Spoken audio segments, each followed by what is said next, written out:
contributed $10 million in state funding toward the construction of a new abortion business in Las Cruces, just minutes away from the Texas state line.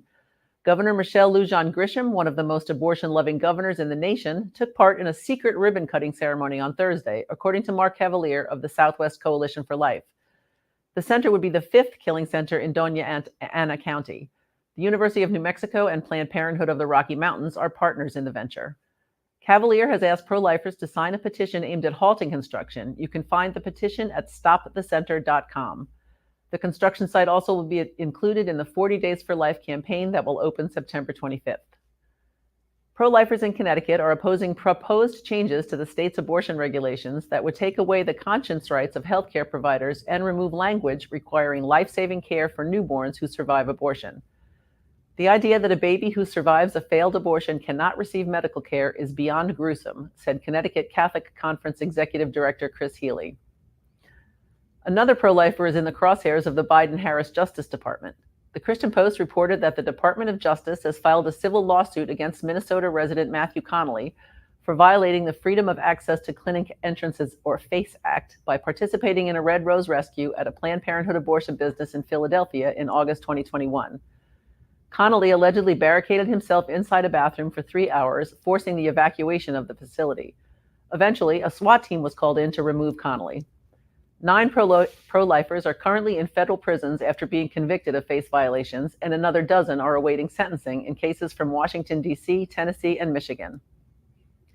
In abortion-friendly Alaska this week, a state judge struck down as unconstitutional a law mandating that only physicians can kill the unborn. Planned Parenthood challenged the law in 2019, saying women in rural areas of Alaska have to travel great distances to find an abortionist.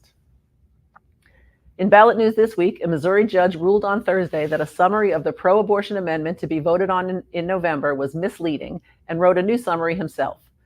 Secretary of State Jay Ashcroft's summary said, "A yes vote on the amendment would enshrine the right to abortion at any time of pregnancy in the Missouri Constitution. Additionally, it will prohibit any regulation of abortion, including regulations designed to protect women undergoing abortions, and prohibit any civil or criminal recourse against anyone who performs an abortion and hurts or kills the pregnant women." Cole County Circuit Judge Cotton Walker said Ashcroft's language was unfair, insufficient, inaccurate, and misleading.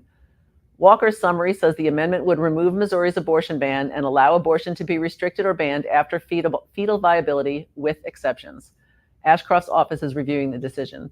The summary will be posted at all polling locations to help voters understand what the amendment would do. In Nebraska, the pro-life legal firm Thomas More Society on Thursday filed a brief with the Nebraska Supreme Court challenging the, quote, remarkably misleading terms and unconstitutionally broad proposed amendment that would invent a right to abortion before and after viability. A hearing is set for Monday. Nebraska voters will have 2 amendments before them in November, one pro-life and one pro-abortion. If both are approved, the one that receives the most votes will prevail. The Florida Healthcare Administration is fighting back against a ballot amendment in the Sunshine State that, if approved, would repeal the law protecting babies from abortion at about 6 weeks. The website for the Agency for Healthcare Administration says Amendment 4 threatens women's safety. Governor Ron DeSantis opposes the amendment and has been raising money to fund efforts to defeat it.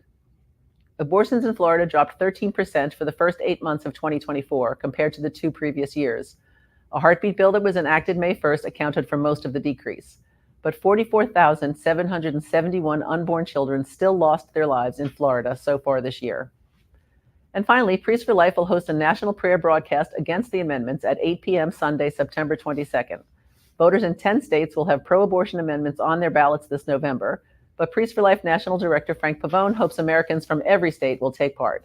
Focus on the Family and Catholics for Catholics are among the national groups co-sponsoring the broadcast. I'll have more details as it gets closer, but please save the date and spread the word. Also, a new show premiered last night on endabortion.tv focused on the amendments and strategies to defeat them. Tune in every Thursday at 9 p.m. Eastern Time through the end of October. That's what's making news this week. Enjoy your weekend and